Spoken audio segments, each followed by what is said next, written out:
Savannah Guthrie has spent 20 years bringing breaking news to millions of Americans from the Today Show desk. But on February 1st, she became the story. Her 84-year-old mother, Nancy, went missing from her Tucson home in the middle of the night. A masked, armed stranger was caught on camera. Blood was found on the porch. Ransom notes asking for millions started showing up at news stations across the country. And then things got strange. The crime scene was handed back in 24 hours. The doorbell video did not exist until 9 days later when it suddenly did. The FBI and the local sheriff started fighting over proof. 2 ransom deadlines passed and nobody came to collect. 7 things about this case do not add up, and some of them are deeply troubling. Before we get into the 7 things that do not add up, you need to know who Nancy Guthrie is and what happened that night, because the details matter here more than usual. Nancy Ellen Guthrie was born in 1942 in Fort Wright, Kentucky. She moved to Arizona many years ago and had been living in the rich Catalina foothills part of Tucson for a long time. Her daughter Savannah became one of the most well-known faces on American TV, hosting NBC's Today Show for over 10 years. But Nancy lived a quiet life far from the cameras. She lost her husband back in 1988 when Charles died at 49 years old during a mining trip in Mexico. Nancy lived alone. She was sharp, active in her church, loved by her neighbors, and well-known in her town. But she was also 84 years old and could barely get around on her own. She could not walk 50 yards without help. She took daily heart pills and had a pacemaker. On Saturday night, January 31st, Nancy had dinner and played cards at her daughter Annie's house. Her son-in-law, Tommaso Cioni, drove her home and dropped her off at about 9:50 p.m. Cameras showed the garage door closing behind her. Nancy was home. She was safe. Or so everyone thought. Then came the timeline that has police stumped. Nancy's Google Nest doorbell camera went offline at 1:47 a.m. on February 1st. At 2:12 a.m., the camera's motion sensor picked up movement but caught no useful video because Nancy did not pay for a monthly plan. Her pacemaker app lost its link to her phone at about 2:28 a.m. That 41-minute window between the camera going dark and the pacemaker cutting out is where police believe the kidnapping took place. The next morning, Nancy did not show up for her regular Sunday church service.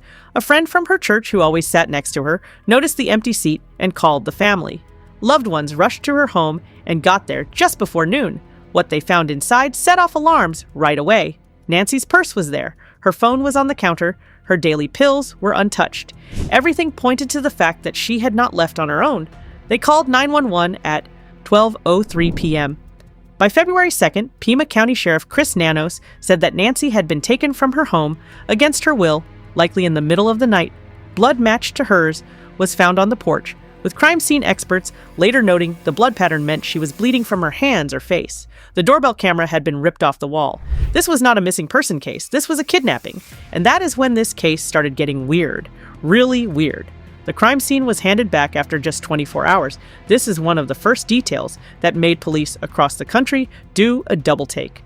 On February 3rd, barely 24 hours after the case was marked as a crime, Sheriff Nanos gave the scene back to the Guthrie family.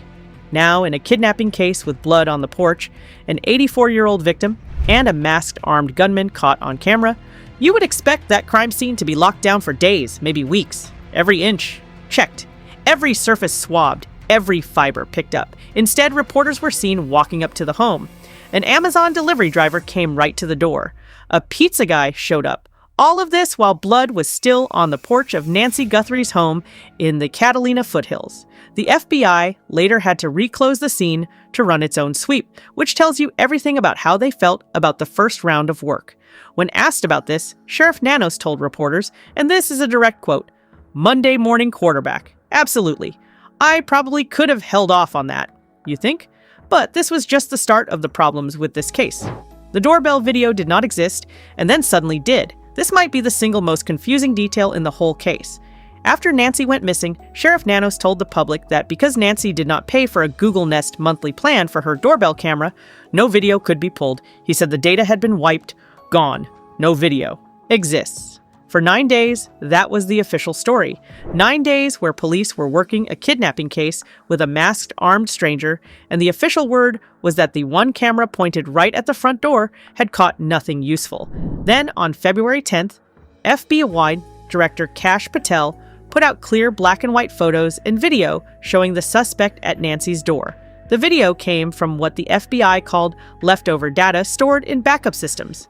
Think about that for a second. For over a week, the public and maybe the FBI itself was told there was no video. Then the FBI pulled clear images from Google's online storage showing a male suspect about 5'9" to 5'10", average build, wearing a black ski mask with eye and mouth holes, black gloves, and carrying a handgun on his hip. The suspect was also carrying a black 25-liter Ozark Trail Hiker Pack backpack, a model sold only at Walmart. The video even showed the suspect using a plant from the yard to block the camera's view before ripping it off the wall. This was not some grainy blur. These were clear, useful details. So the question everyone is asking is simple.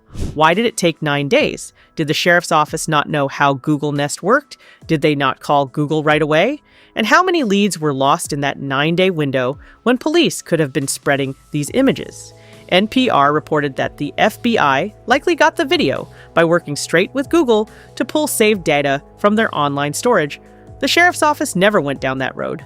9 days on a kidnapping case. But the clashes do not stop there. Not a single ransom note has been proven real. Here is where the celebrity news side of this case crashes into the true crime side in the strangest way. At least 4 ransom messages showed up after Nancy went missing, and every single one of them raises more questions than answers. The ransom demands were not sent to the Guthrie family, they were sent to news outlets. KOLD-TV in Tucson got one. TMZ got more than one. TMZ founder Harvey Levin actually went on Fox News to talk about the notes he had gotten, which is a sentence I never thought I would say about a kidnapping case. The demands asked for $6 million in Bitcoin. Now think about that from the kidnapper's point of view for a second. If you have taken someone for ransom, the very last thing you want is press. You want quiet, private talks with a scared family? You want control. Sending your ransom demands to TMZ is like robbing a bank and then posting the getaway route online.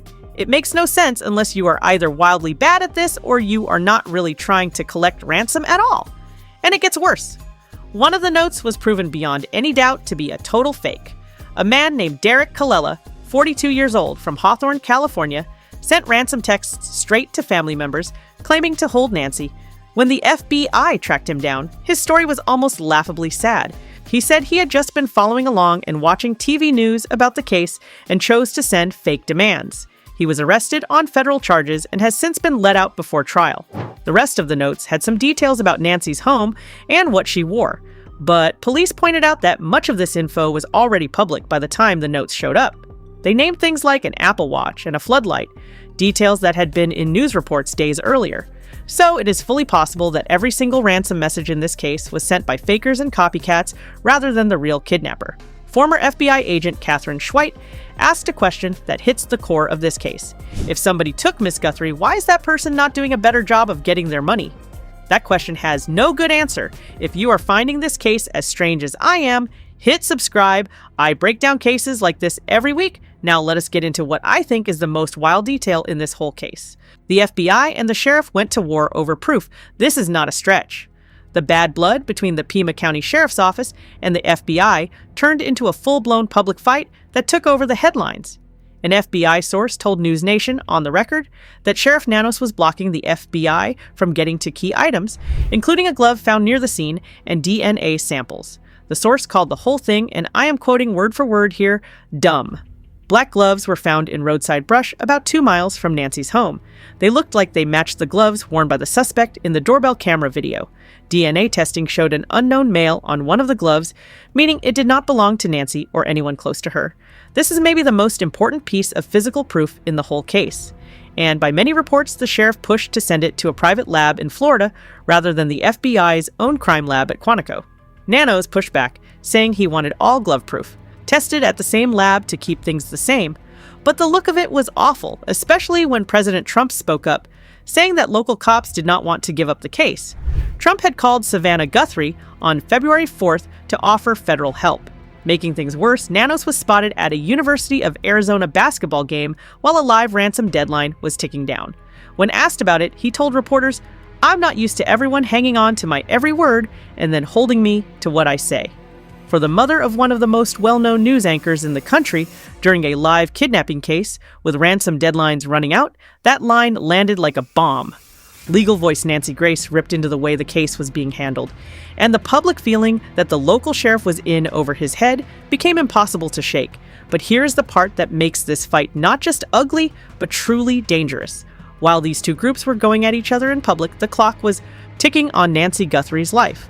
What's also weird is that it's a skilled grab paired with sloppy ransom demands. This is the clash at the center of everything, and it is the one that has former FBI agents truly confused. Look at the kidnapping itself. The suspect dressed to leave no trace behind. Ski mask, gloves, covered head to toe. They knew where the cameras were. They shut off the doorbell camera and ripped it from the wall. They got into the home and took an 84-year-old woman who could barely walk without leaving clear signs of a struggle inside. Nancy's things and phone were left behind. Blood was found on the porch, but police say they found very little proof of a fight indoors. That kind of know-how points to planning, prep, and practice. Former FBI agent Gregory Vecchi called the kidnapping very careful and very well put together. But then look at the ransom side. Demands sent to TV stations and gossip sites. No direct contact with the family. Details anyone could find online used as so-called proof she was alive. 2 deadlines that came and went with zero follow-through. Longtime FBI agent Barbara Daly, a former kidnapping expert, told Katie Couric something that should make everyone stop and think. She said this is either the most rookie thing ever, or it is what someone wants us to think. That gap matters a lot, because if the ransom demands were never real, then the reason for taking Nancy Guthrie was something else completely. And that opens up a much darker set of answers that police are said to be chasing behind closed doors. Tucson crime scene expert Weaver Barkman, who spent 26 years with the Pima County Sheriff's Office, shared an idea that many experts have backed up. The suspect's outfit and prep match someone planning a break-in, not a kidnapping. His read was that it might have started as a home break-in or robbery. Nancy woke up, and the stranger panicked and grabbed her. Under this idea, the ransom demands came as a last-ditch move from someone who never planned for what happened next. Over time, 2 ransom deadlines passed, and nobody came to collect. If there is one detail that keeps former cops and agents up at night about this case, it is this one. Because in kidnapping for ransom cases, the money swap is the whole point. It is the moment the kidnapper has been building toward, and in the Nancy Guthrie case, that moment never came. Twice. A deadline was set for February 5th.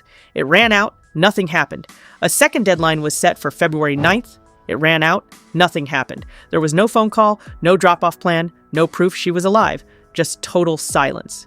On February 5th, Nancy's son, Cameron Guthrie, went on camera, standing in front of the news crews that had taken over his mother's quiet Tucson street, and begged whoever was holding his mother to reach out.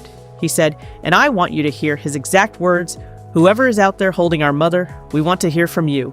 We have not heard anything directly." That line, "we have not heard anything directly," is the one that haunts this case.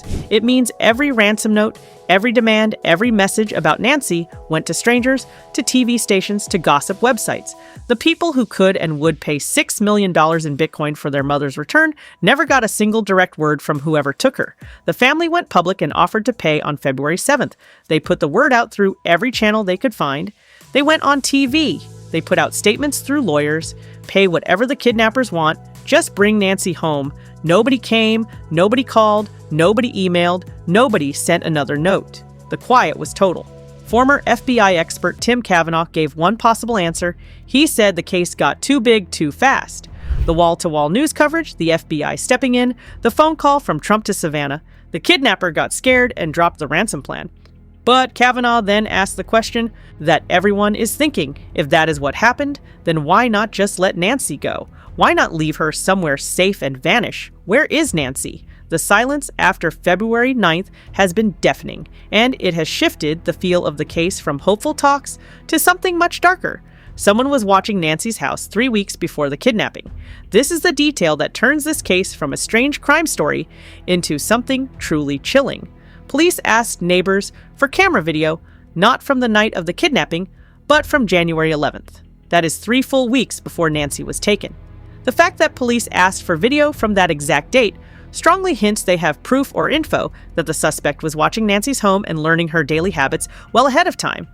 Reports from TMZ also showed that a man with a goatee was caught on video near Nancy's home about 1 week before she was taken. Police are said to be looking at this video to see if there is a link. When you put the early watching together with the suspect's exact knowledge of camera spots, the timing of the break-in during the narrow window, Between Nancy getting home and the early morning hours and the careful prep shown in the doorbell video, you get a picture of someone who spent a lot of time planning this. But that makes the messy ransom demands even harder to figure out. If this person spent weeks studying the home, why would they mess up the most important part of the plan? Why send demands to TMZ instead of the family? Why set deadlines and then go quiet?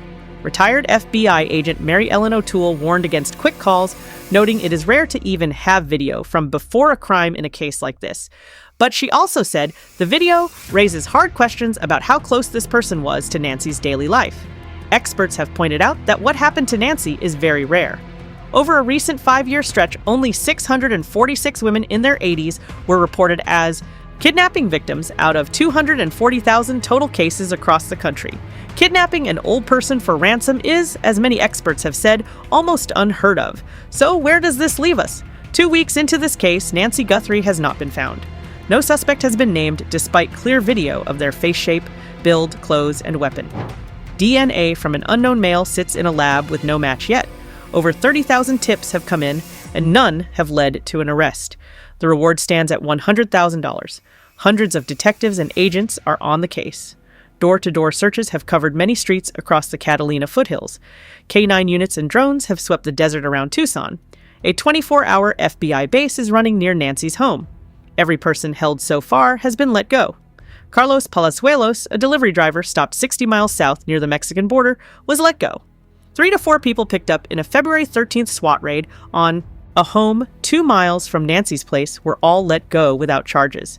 A Range Rover was towed from that spot, but police have not said for sure it is tied to the case. Sheriff Nanos said that no one is fully cleared until there is an arrest. The expert world is split on what really happened. Some think this started as a break-in gone badly wrong, with the ransom demands thrown together after the fact by someone in a panic. Others think this was a planned kidnapping by someone in Nancy's world who knew her habits, her weak spots, and her tie to one of the most famous TV hosts in the country. A third group, led by NBC expert Tim Cavanaugh, thinks the kidnapper got spooked by the sheer size of the media storm and gave up the plan for good. But the darkest theory, the one that former FBI agents talk about in careful terms, is that the ransom was never the point. That the $6 million in Bitcoin, the notes to TMZ, the deadlines that came and went, all of it was a smokescreen meant to make this look like something it was not. And if the ransom was never real, then the true reason for taking an 84-year-old woman from her bed in the dead of night is still a total blank. The biggest question hanging over this case is not just where is Nancy Guthrie, it is whether the person who took her ever meant to bring her back. The missed deadlines, the lack of any proof she is alive, and the total silence since February 9th all point toward an answer that nobody in the Guthrie family wants to face. Savannah Guthrie has not gone back to the Today Show set. She has been in Tucson since finding out her mother was gone, with her family around her, waiting for a phone call that has not come. Sheriff Nanos warned that solving this case could take weeks or even years. For one of the most well-known families in America, that wait is only just starting. If this case gripped you the way it gripped me, you are going to want to see the video on screen right now. And subscribe so you do not miss the next update when this case breaks open, because it will.